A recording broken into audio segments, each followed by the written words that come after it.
Said for a while.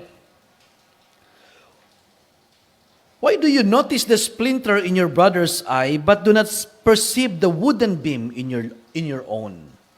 This is the 41st verse in the gospel that we have now. We have heard today in the gospel according to Saint Luke. Well, for sure, this verse is very familiar to us. In fact, many of us are even guilty of this.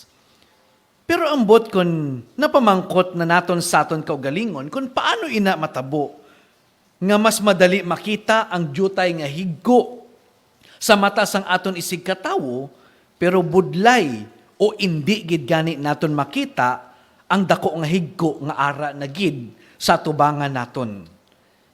Hindi ta gid man makita o hindi ta lang gusto makita. In the context of the gospel, how easy it is to see the minor faults of others and at the same time fail to see our own more obvious and serious faults ang ato nagid mismo kaugalingon. Well, first of all, reflecting on this passage, it's hard to see our own faults because of our sin of pride blinds us. The pride. Pride keeps us from any honest reflection.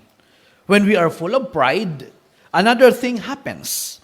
We start to focus in on every small fault of those around us.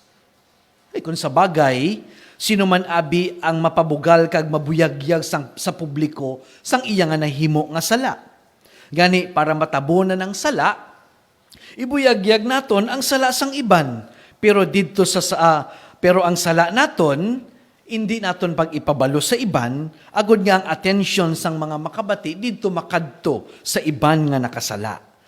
Kay wala matuod sang gusto nga ang iya kaugalingon mahigko sa mata sang tawo. That is why, no matter what it takes, I will do everything to save myself from shame, even into the extent of putting down others. Amoy na kun nga man wala ko na ila magupod sa mga chismoso o chismosa.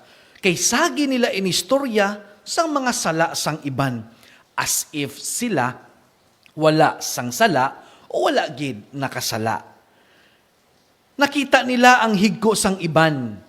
Kagapati ako gani ya, nga nakita man na nila ang ilang mga kaugalingon nga mga higgo.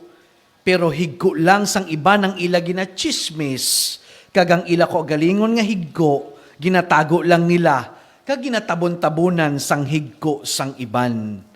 Kung kaisa makasiling kita, na daw sino nga bugalon ang isa nga magtumo-tumo sa iya isig katawo, as if nga siya wala gid sang higko. Abi amigo o kun amiga, kung concern ka sa aton isig katawo, kag nakasala siya halimbawa, palapiti kag istoryaha sang maayo, kay basi ikaw pa ang makabulig sa iya. Hindi iya nga si brand X ang nakasala, didto kaya magkadto kay brand Y, kag pagnilibakon. Muna ang mabudlay kon kaisa, nakita na gani naton nga dadusmo, kag nahigkuan na ang aton nga utod, tapakon pa naton. Bisan ano pa na siya, tawo man na siya. Nga man kita, wala na gid sang sala. Bato-bato sa langit, ang iguon, hay dumayad man gani, para mabugtawan man kita kag mataktak ang higko sa aton nga mga mata. Ambot, kun bugal pagid man ina sang tawo, nga nagahatag sang matuod nga kalipay sa iya tagipusoon, kay sigurado ako nga sa iya konsyensya, kabalugid siya sang kamatuoran, kag kilalagid niya ang iya man kaugalingon. Sama-sami, amo ina ang ginatawag naton nga pride. Hindi naton mabaton ang aton kahuy-anan, gani ang iban ang aton nga pakahuy-an. My dear friends, pride becomes a mask we wear which presents a false persona. Pride is an ugly sin because it keeps us away from the truth. It keeps us from seeing ourselves in the light of truth. And as a result, it keeps us from seeing the log in our own eyes. Interestingly, this gospel speaks of the tendency to see the splinter in your brother's eyes. And this tells us that those who are full of pride are not so much interested in putting down the serious sinner. Rather, they tend to seek out those who have only small sins, splinters as sins, and they tend to try and make them seem more serious than they are. By the way, halong kita mag-upod sa mga mahilig magchismis. Kay sigurado gid, kung gatalikod kita, o iba naman ang iya sinangaupod, hindi malayo nga ichismis manan nila kita. Gani, kilalaha ang imo nga ginaupod.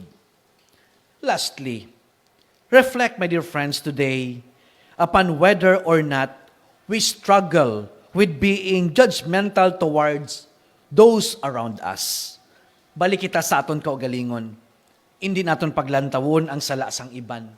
Pang-ispiho anay kita. Agud nga mangintakos kita sa pagkadto sa aton isig katawo. Especially, reflect upon whether or not we tend to be more critical of those striving for holiness. If we tend to do this, it may reveal that we struggle with pride more than we realize. Amen.